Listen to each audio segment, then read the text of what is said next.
Hey everyone, and I'm traveling to tropical islands in search of new adventures and testing my survival skills. I will spend a whole week on this island, and my main task is to find food and fresh water to survive. I will make a primitive spear for underwater hunting.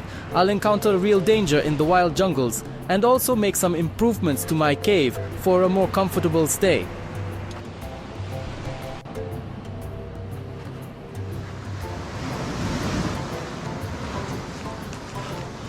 Well, on the highest part of my cave, I'm going to build a Dakota stove.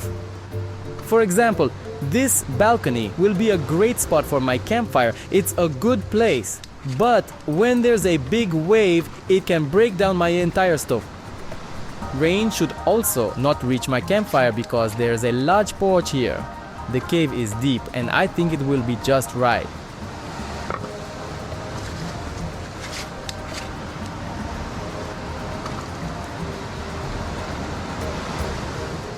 To start the fire, I'll immediately hide the coconut in a place that is inaccessible to the ocean somewhere around here.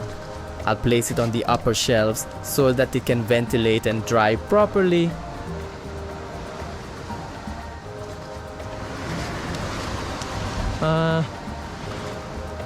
I'll also fold the rope here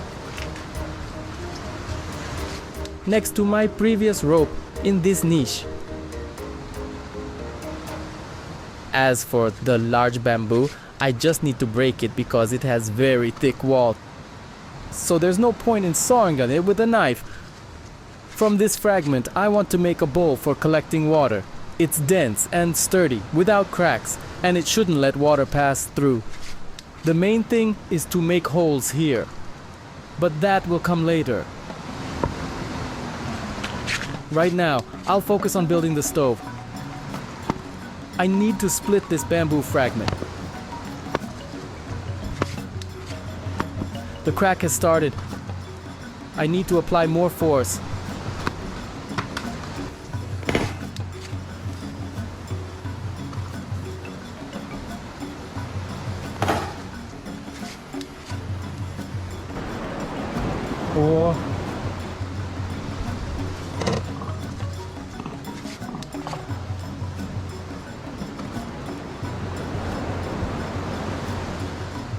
Finally,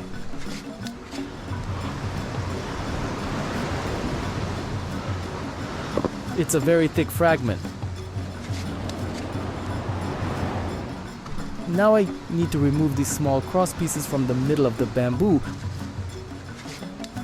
to create a tunnel through which air will enter my hearth.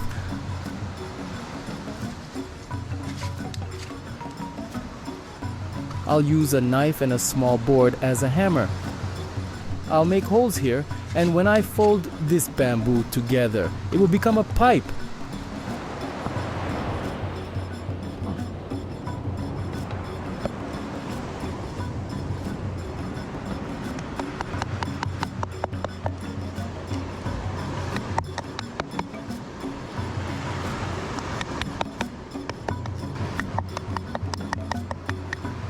The inner part, this crosspiece in the knot, is much softer than the bamboo itself. I was worried that I might have problems with it, but it's actually quite easy to fix.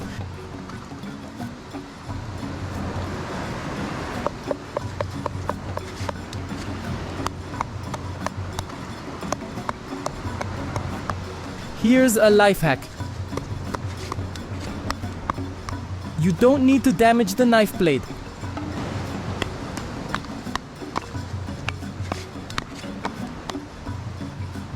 I'll level it a bit to create more holes for better airflow. When making a Dakota hearth, I must admit that I did it a long time ago in my childhood, and I'm not sure if I'll do it very well this time.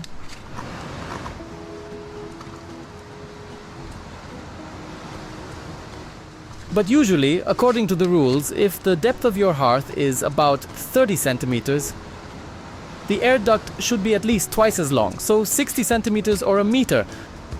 The longer the better. Even 2 meters would be great to ensure good draft in your air duct.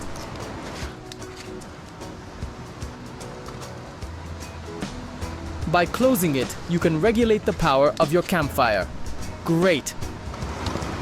I've decided to make an effort and raise the stove higher because there's a lot of water here.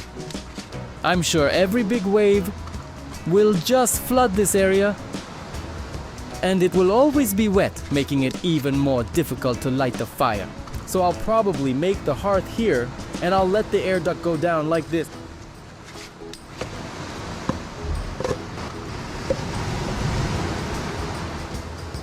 Yes, I think I'll create a stone well here, and my Dakota hearth will be inside, cozy and protected from the wind, but with enough air coming in through the air duct.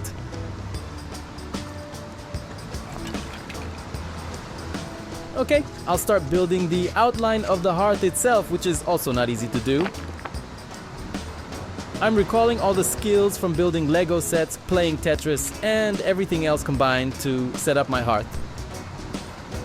It needs to be stable, because if you start a fire and it all collapses, it will be very inconvenient to move the hot stones along with your food.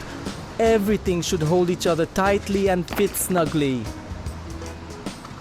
The main thing is to bend the backrest to avoid straining your lower back.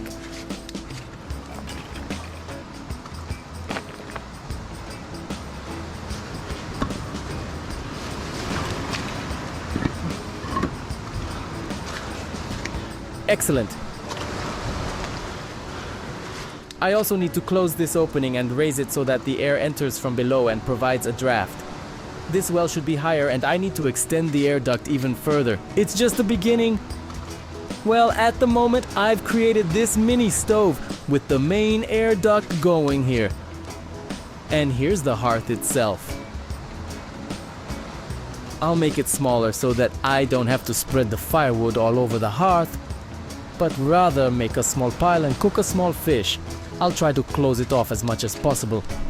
Now I want to gather some sand and fill the gaps to prevent air from entering through other openings. Only through the air duct. I hope you can see it.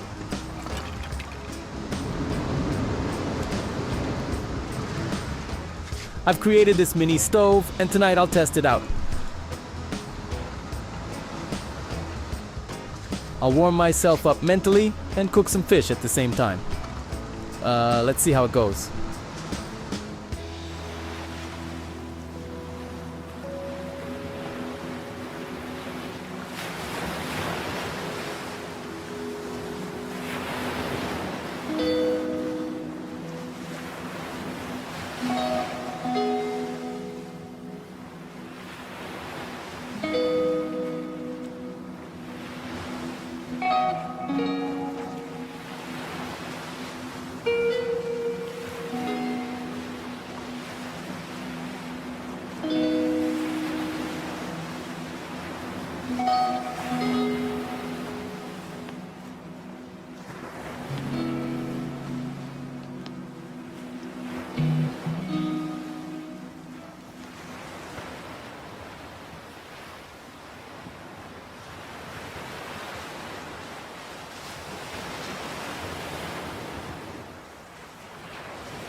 The ocean is very murky, the tide is high, and the waves are strong.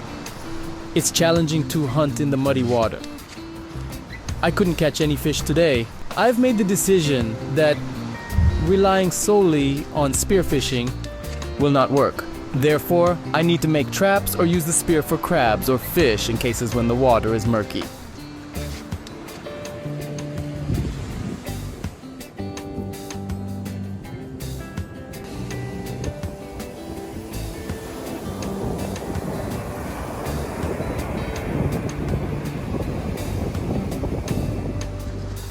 I encounter a lot of seaweed on the shore like this, and maybe some of you know what kind it is, because as far as I know, many seaweeds can be eaten as they contain iodine and beneficial vitamins, similar to some sea cabbage. However, I'm not entirely sure about these ones, and I wouldn't want to get poisoned. So if anyone knows what kind of seaweed this is, please write to me and let me know if it's edible or not.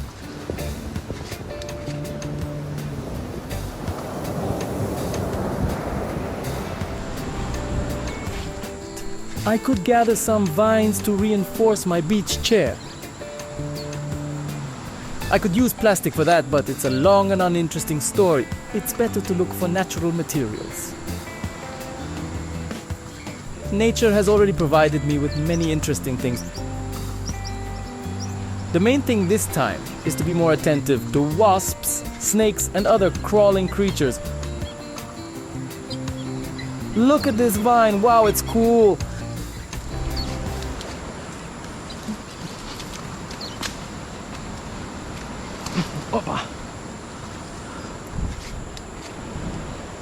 I immediately twisted into a coil. Not too tightly, I must admit, but I think when it dries on my beach chair, it will be a strong frame overall.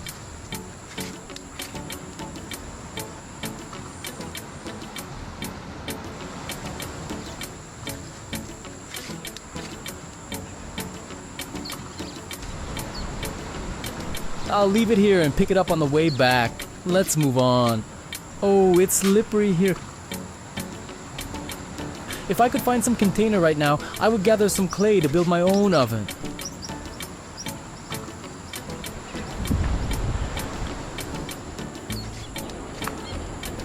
Alright, I need to make some noise so that different snakes and other crawling creatures know that I'm here and it's not a surprise for anyone. Not for me or the snakes. I don't need these sudden encounters. Come here, vine. I need you. I coiled the vine into a bundle.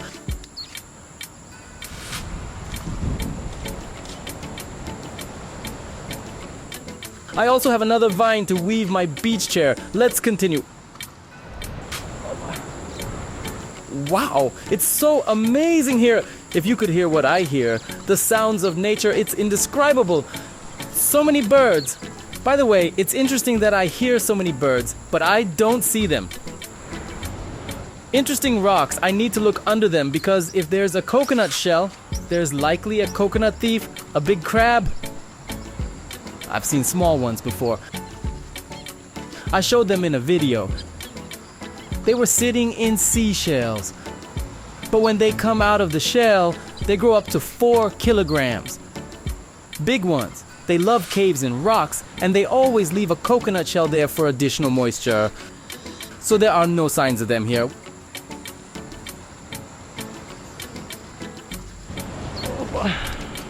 Well, I've collected a little bit and I'll finish it up later.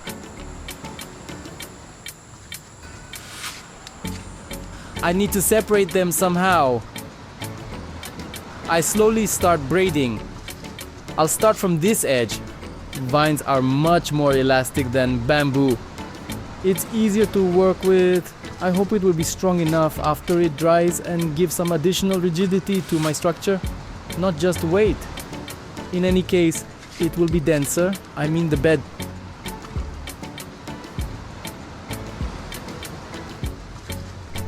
I won't sink into it because the whole point of this structure is to lift the bed on some rocks or logs and be further away from the damp, wet sand and crawling creatures like centipedes, spiders, snakes, and everything else.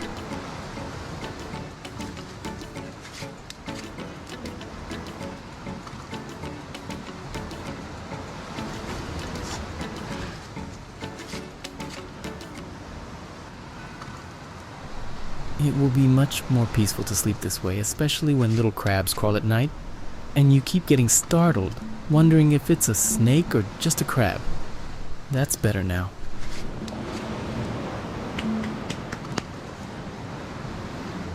Well, it's already much improved. I won't sink in anymore, but I think I'll repeat the process a couple more times and seal all the gaps completely.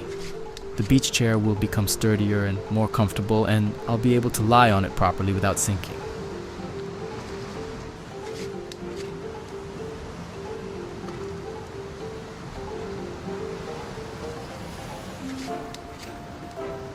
So this is the beach chair I made, and next to it is a Dakota fire pit. I'll test it tonight, hoping to keep warm and cook my fish.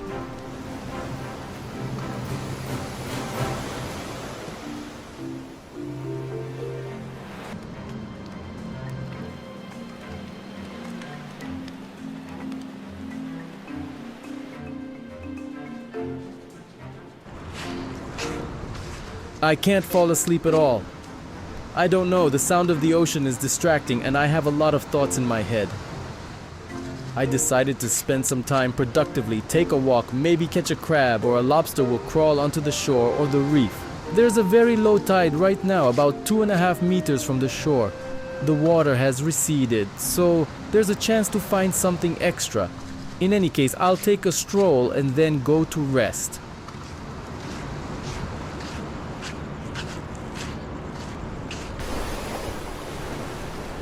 My friends asked me if there are any dangerous snakes here. Here's the answer.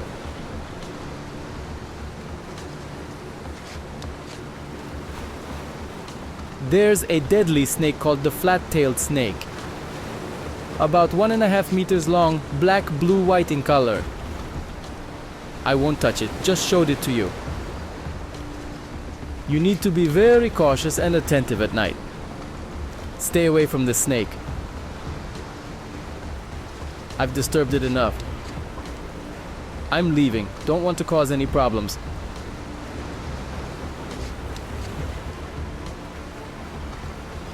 Well, you understand. Of course, friends, hunting at night is actually dangerous. There are many crabs, many things around, but snakes also crawl onto the shore, which is very dangerous. However, they don't attack humans. They are not aggressive. But if I stepped on or disturbed its personal space, it could attack. Every time I want to take a night walk along the shore, I always think it's a bad idea because just now I was walking in the water and there was another flat-tailed snake or whatever it's called. Please correct me in the comments if I'm wrong. But it was a similar snake, just slightly smaller, black with white stripes and a blue shimmer. I know it's a sea snake, and it's quite dangerous, as I've told you many times before. Well, it's actually scary when you encounter it in the water. It becomes really frightening. Here's another fish trap. It looks very similar to a bullet. But at the same time, it could be some kind of stonefish variety. I better not touch it if I don't know for sure.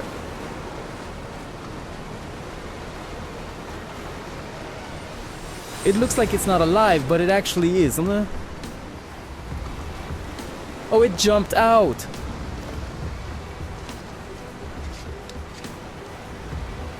Okay, friends, we've walked a bit, and it's better to rest instead of wandering around at night in the dark water on the rocks. Let's save some energy and catch something for ourselves tomorrow morning. I'm going to rest now.